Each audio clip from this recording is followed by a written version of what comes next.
नमस्कार। आज के इस विश्लेषण में हम एक ऐसी लेजेंडरी शख्सियत की कहानी पर चर्चा करने वाले हैं जिन्होंने आलीशान महलों की चमक दमक छोड़कर बीहड़ जंगलों का कांटों भरा रास्ता चुना। एक ऐसा महानायक जिसने अपना सर्वस्व दांव पर लगा दिया, लेकिन मेवाड़ की शान पर कभी आंच नहीं आने दी। बात हो रही है शौर्य और स्वाभिमान के उस अभेद्य कवच की, महाराणा प्रताप की। चलिए सीधे मुख्य बात पर आते हैं। सिर कट सकता है लेकिन मातृभूमि के सामने झुक नहीं सकता। जरा सोचिए, ये सिर्फ कुछ शब्द नहीं है, ये वो दहकता हुआ जज्बा है जिसने उस दौर में पूरे भारतवर्ष को झकझोर कर रख दिया था।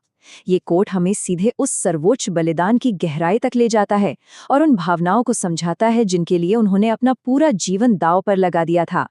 बचपन से ही प्रताप की आभा बिल्कुल अलग थी। अब जरा इस नंबर पर गौर करें, 110 किलो। जी हाँ, 110 किलो। ऐसा बताया जाता है कि महाराणा प्रताप का शरीर इतना विशाल और शक्तिशाली था। ये महज एक नंबर नहीं है, बल्कि ये उस अकल्पनीय शक्ति का प्रमाण है जिसके सामने युद्ध के मैदान में अच्छे अच्छों के पसीने छूट जाते थे। और रुकिए, बात यहीं खत्म नहीं होती। 80 किलो! इतिहास बताता है कि वो युद्ध के मैदान में लगभग 80 किलो का वजन अपने भारी भरकम हथियारों, भाले और सीने के कवच के रूप में लेकर उतरते थे। सोचिए, इतना भारी वजन लेकर दुश्मनों के बीच बिजली की तरह मंडराना, ये अपने आप में किसी चमत्कार से कम नहीं है। अब यहाँ जो बात सबसे दिलचस्प है वो ये है कि इतनी असीम शारीरिक ताकत के बावजूद उनकी असली शक्ति उनकी मांसपेशियां नहीं थीं। उनकी असली ताकत था उनका बेदाग चरित्र। वो अपनी प्रजा के लिए बेहद दयालु थे, उनसे असीम प्रेम करते थे और अन्याय तो खैर उन्हें बिल्कुल भी बर्दाश्त नहीं था। यही वो न्यायप्रियता और करुणा है जो उन्हें एक योद्धा से ऊपर उठाकर एक महान और आदर्श शासक बनाती है। आइए इस ऐतिहासिक सफर के कुछ अहम पड़ावों को जल्दी से ट्रैक करते हैं। 1540 में कुंभलगढ़ दुर्ग में माता जयवंताबाई और पिता उदय सिंह द्वितीय के घर उनका जन्म हुआ। फिर 1572 में गद्दी को लेकर भाई जगमल के साथ विवाद भी हुआ, लेकिन मेवाड़ के सरदारों ने प्रताप की काबिलियत को पहचाना। और बस यहीं से शुरू हुआ वो सफर जो 1576 के उस भीषण महासंग्राम से होता हुआ 1597 तक चला। उस वक्त मुगल साम्राज्य का दबाव कितना ज्यादा था ये तो हम सभी जानते हैं। एक तरफ जहां कई अन्य राजाओं ने अपनी सत्ता बचाने के लिए समझौते कर लिए थे, वहीं दूसरी तरफ महाराणा प्रताप बिल्कुल अकेले खड़े थे, एकदम एक चट्टान की तरह। कोई समझौता नहीं, कोई संधि नहीं। उन्होंने मेवाड़ के स्वाभिमान को बचाने के लिए उस भारी दबाव के सामने झुकने से साफ इनकार कर दिया।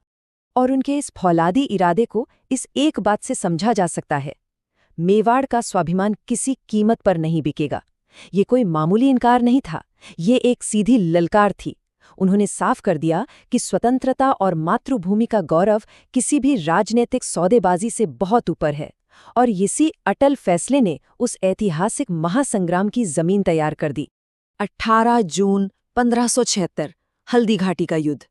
एक तरफ मुगलों की विशाल सेना और दूसरी तरफ मेवाड़ की एक छोटी सी फौज। लेकिन इस युद्ध में गिनती का कोई मतलब नहीं था। अरावली की पहाड़ियों के बीच महाराणा प्रताप की सेना के हौसले उन पहाड़ों से भी कहीं ज्यादा ऊंचे थे। ये वो दिन था जब अदम्य साहस और मातृभूमि के प्रेम ने इतिहास में एक नई इबारत लिखी। लेकिन हल्दी घाटी की इस कहानी में एक नाम ऐसा है जिसके बिना सब अधूरा है, चेतक। उनका सबसे वफादार साथी, उनका घोड़ा। युद्ध के इस भीषण कोलाहल में बुरी तरह घायल होने के बावजूद चेतक ने अपनी जान की परवाह किए बिना अपने स्वामी को सुरक्षित जगह पहुंचाया और वहीं अपनी अंतिम सांस ली। एक बेजुबान जानवर की ऐसी निस्वार्थ वफादारी और ऐसा बलिदान सच में रोंगटे खड़े कर देता है। और ये पूरी स्थिति हमें सीधा उस कड़वी सच्चाई की तरफ ले जाती है जो युद्ध के बाद सामने आई। महलों के ठाट-बाट और सोने की थालियों से लेकर जंगलों के कठोर संघर्ष तक का सफर। हालात इतने मुश्किल हो गए थे कि एक वक्त ऐसा भी आया जब परिवार को घास की रोटियां तक खानी पड़ी। लेकिन मुगलों के खिलाफ अपनी छापामार रणनीति को जारी रखने के लिए एक शासक ने इस कीमत को भी खुशी खुशी चुकाया। इतनी भयानक कठिनाइयां, महारानी अजबदे पवार और पुत्र अमर सिंह का इतना भारी संघर्ष, फिर भी उन्होंने कभी हार नहीं मानी। उनका एक ही प्रण था, जब तक शरीर में खून की एक भी बूंद है, मैं मेवाड़ के लिए लड़ता रहूंगा। और उन्होंने ये साबित भी किया। उसी जंगल से उन्होंने अपनी ताकत फिर से जुटाई और अपने कई खोए हुए इलाकों को मुगलों से वापस छीनकर मेवाड़ की शक्ति को फिर से स्थापित किया। तो यहाँ समझने वाली सबसे अहम बात यह है कि वो सिर्फ एक शूरवीर नहीं थे, वो एक आदर्श लीडर की जीती जागती मिसाल थे, जिन्होंने विपत्ति में भी धैर्य नहीं खोया, कभी अपने स्वाभिमान से समझौता नहीं किया और अपनी प्रजा की रक्षा को हमेशा सबसे ऊपर रखा। एक राजा में यही वो गुण होते हैं जो उसे इतिहास के पन्नों में हमेशा के लिए अमर कर देते हैं। 19 जनवरी 1597 शिकार के दौरान लगी चोटों ने इस महान योद्धा को हमसे छीन लिया। हर तरफ सन्नाटा छा गया था। लेकिन जरा ठहरिए, उस दिन केवल एक शरीर की सांसें थमी थी, उनके विचारों की नहीं।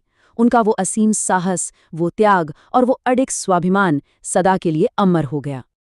महाराणा प्रताप केवल इतिहास का एक पन्ना नहीं है, बल्कि वो साहस की एक जीवंत पहचान है।